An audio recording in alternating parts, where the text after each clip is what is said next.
My friends, we gather once again for another Living Hope Today study. I want to welcome you and thank you for being here one more time. Today, we find ourselves in Deuteronomy chapter 11. Now, you remember, I hope, that the book of Deuteronomy is basically Moses recounting the history of Israel to this second generation. The first generation that was brought out of Egypt through the miracle of God, who walked through the sea on dry ground, they doubted God. They would not enter the promised land. They thought those Anakites were too big, and so they held back. God said, okay, you can spend 40 years in the desert and die in the desert. You're not going to the promised land. But this second generation is now coming to the brink of entering the promised land, and Moses wants to make sure they remember exactly what God has done and what God has said. By the time we get to Deuteronomy 11, one thing that's really clear, and that is, life is about choices. We make choices every day. I mean, today you're going to choose what you decide to eat, and that's going to impact your health. You're going to decide whether you're going to exercise or not. And whatever choice you make is going to impact your musculature. All right, you're going to decide whether or not you're going to go to work today or not. Your choice could drastically impact your financial life. All right, our choices are ours to make, but they have consequences. And today in Deuteronomy 11, Moses is going to tell his people, and by extension tell us, what are the best choices, what are the worst choices, and what are the consequences. So simple, but yet so hard for us to really comprehend and follow. You get to verse 1, it says, love the Lord your God and keep his requirements, his decrees, his laws, and his commands. Always. What does God want us to do? He's commanding us to love him and keep his word. Right now, you and I have the choice. Are we going to apply ourselves to this kind of a verse and submit ourselves and say, okay, Lord, help me love you well. Help me do what I need to do to obey you in every aspect of my life. Or are we going to say, well, never mind, I don't want to. Verse 2, remember today that your children were not the ones who saw and experienced the discipline of the Lord your God, his majesty, his mighty hand, his outstretched arm. Okay, so you're raising a generation now. This would probably be the third generation since the Exodus, who have not had that experience of seeing God firsthand move like your parents and grandparents did. And here he says, keep his requirements. That's what he wants. Verse 3, the signs he performed and the things he did in the heart of Egypt, both to Pharaoh, king of Egypt, and to his whole country, what he did to the Egyptian army, to its horses and chariots, how he overwhelmed them with the waters of the Red Sea as they were pursuing you, and how the Lord brought lasting ruin on them. Again, your kids don't know about this. They weren't there. But again, we recount the history. This is what God has done in his mighty strength and his power. He overcomes every obstacle. Verse 5, it was not your children who saw what he did for you in the desert until you arrived at this place. Okay, they don't have any experience in walking through the 40 years. What he did to Dathan and Abiram, sons of Eliab the Reubenite, when the earth opened its mouth right in the middle of all Israel and swallowed them up with their households, their tents, and every living thing that belonged to them. They have not experienced the judgment of God against wickedness as the previous generation has experienced. But it was your own eyes that saw all these great things the Lord has done. Observe, therefore, all the commands. Well, here we go again. Make this choice. Do what God commands. Observe, therefore, all the commands I'm giving you today, so that you may have strength to go in and take over the land that you are crossing the Jordan to possess. Do what God wants. Hey, that's going to give you the strength you need to go where God wants you to go, and so that you may live long in the land that the Lord swore to your forefathers to give to them and their descendants, a land flowing with milk and honey. Hey, do what the Lord wants. Guess what? God's going to take you to a great place. Okay, so you can live long in that land. Okay, the land you are entering to take over is not like the land of Egypt from which you have come, where you planted your seed and irrigated it by foot as in a vegetable garden. No, but the land you are crossing the Jordan to take possession of is a land of mountains and valleys that drinks rain from heaven. It is a land the Lord your God cares for. Look at this. What's happening? We're being told that God himself cares for the land of Israel, the physical ground. The eyes of the Lord your God are continually on it from the beginning of the year to its end. He watches over the land of Israel, the promised land. So, if you faithfully obey the commands I am giving you today to love the Lord your God and to serve him with all your heart and with all your soul, notice in verse 13 that if. That's about a choice, isn't it? That implies a condition. There's a blessing here, but the blessing depends on meeting the condition. Don't meet the condition, don't get the blessing. Meet the condition, get the blessing. If you faithfully obey. What do you want me to do, God? Love the Lord your God. Oh, hasn't he already told us that? Oh, so now we have repetition in this chapter. And to serve him with all your heart and with all your soul. In fact, since chapter 1, haven't we heard this over and over and over again? God's making his point so absolutely clear, it's unmistakable. Verse 14, you do that, if you meet that condition, what happens? Then I will send rain on your land. Oh, so God's the one that's in charge of sending rain on the land. God's going to do it if the condition is met. What's that symbolic of? The blessing of God. I'm going to send rain on your land in its season, both autumn and spring rain. So why? So that you may gather in your grain, new wine and oil. You're going to prosper in the place you live. I'll provide grass in the fields for your cattle, and you will eat and be satisfied. Be careful. Be careful.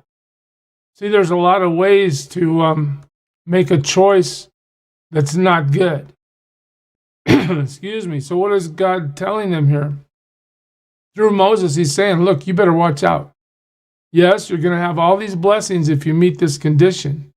But if you stray, well, be careful or you're going to be enticed to turn away from and worship other gods and bow down to them. Again, you're going to be tempted to adopt the pagan practices of the cultures that you're displacing. Don't do that. Be careful. Here's a warning. Again, in modern times, you and I, we think about our lives. Are we careful not to adopt the ways of this world where everything's about the individual, where the individual has been elevated to God status, where, whatever I want is most important? We cannot be enticed by these things. Well, on to the 17th verse. Then the Lord's anger will burn against you. Oh, make the wrong choice. What happens? The Lord's anger will burn against you. And he will shut the heavens so that it will not rain, and the ground will yield no produce, and you will soon perish from the good land the Lord is giving you. God does not play favorites. It's up to you. You want to follow him, you want to obey him, you want to love him, you want to rejoice and do all that he asks. Hey, the door swings open. God's going to, not to say that you're going to have an easy life, but to say that you're in right relationship with the true and living God. What could be better than that? Moses says, hey, not only be careful and don't get enticed by those things, because there's terrible consequence awaits you if you do, but fix these words of mine in your hearts and minds, tie them as symbols on your hands, bind them on your foreheads. Don't forget this. How simple. how simple this command is. Just remember what I'm telling you. Do what God wants you to do. How many times does this poor Moses have to repeat this to these people? Teach them to your children. In other words, not just remember them, but pass them down to the next generation. Teach them to your children, talking about them when you sit at home and when you walk along the road and when you lie down and when you get up. In other words, all the time. Continue to communicate the goodness, the power, the strength, the grace, the mercy, the love of God all day long. And remember it yourself. Tell your kids about it. Write them on your door frame, on the door frames of your houses and on your gates. And we just opened this new sanctuary, right? What did we do? We went in and we wrote verses about who the Lord is all over this sanctuary. God is saying, remember, remember, remember, so that your days and the days of your children may be many in the land that the Lord swore to give your forefathers, as many as the days that the heavens are above the earth. In other words, God's blessing is going to extend well into the future if we simply do what he says. If you carefully observe all these commands I am giving you to follow. Well, there it is again. You see this? If. The condition. If. It's up to you. You want to live like God says? Perfect. God's going to respond to that. You want to reject God and live against what he says? Not good. God's going to respond to that too. If you carefully observe all these commands I'm giving you to follow, to love the Lord your God, to walk in all his ways, and to hold fast to him. Hold fast to him. I love that. Then the Lord will drive out all these nations before you. You will dispossess nations larger and stronger than you. Every place where you set your foot will be yours. Your territory will extend from the desert to Lebanon, from the Euphrates River to the western sea. Again, it's all about the if. Are you going to do it? It's up to you. No man will be able to stand against you. The Lord your God, as he promised you, will put the terror and fear of you on the whole land wherever you go. See, I am setting before you today. Oh, here now, let's just spell it all the way out, okay? You can have a blessing or you can experience God's curse. You can receive all the goodness that God has determined to pour out, or you can receive God's wrath, blessing or curse. It's up to you. This is the point Moses keeps making to these people. It's up to you. He pleads with them to go the right way, but if this, if that, right? Here it is again, the blessing if you obey. All right? Here comes the blessing if you obey the commands of the Lord your God that I'm giving you today. That's the condition. Just submit yourself to that.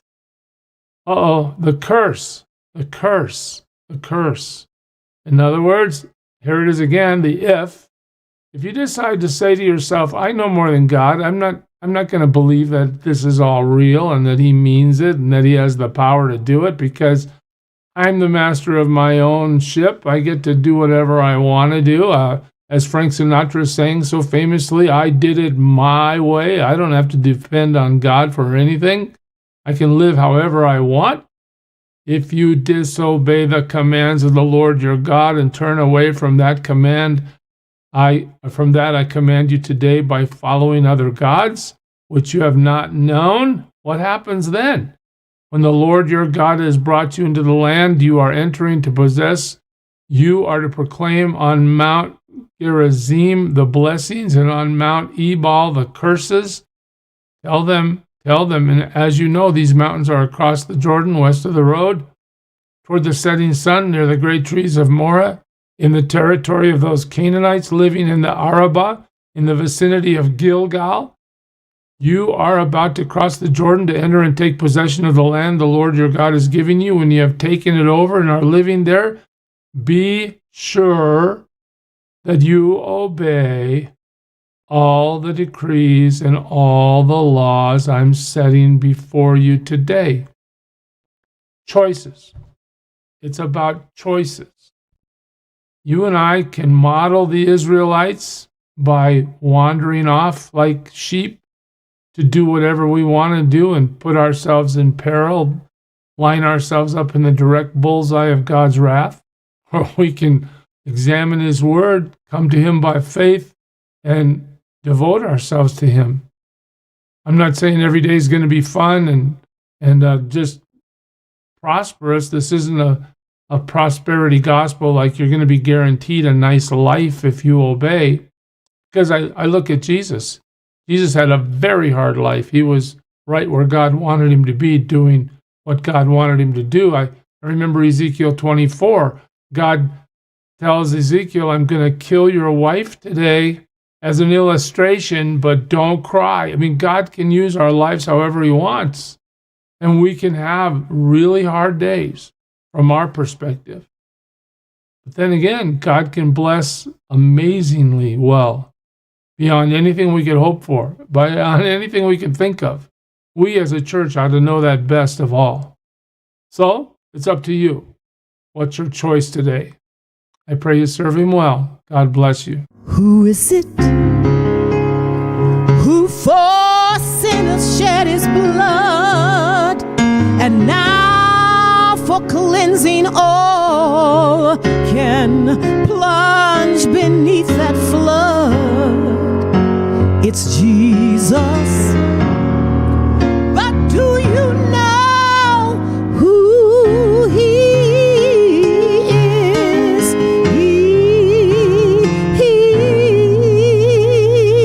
He's the image of the invisible God, and He's the brightness of His glory, the first, the last, the future, the past,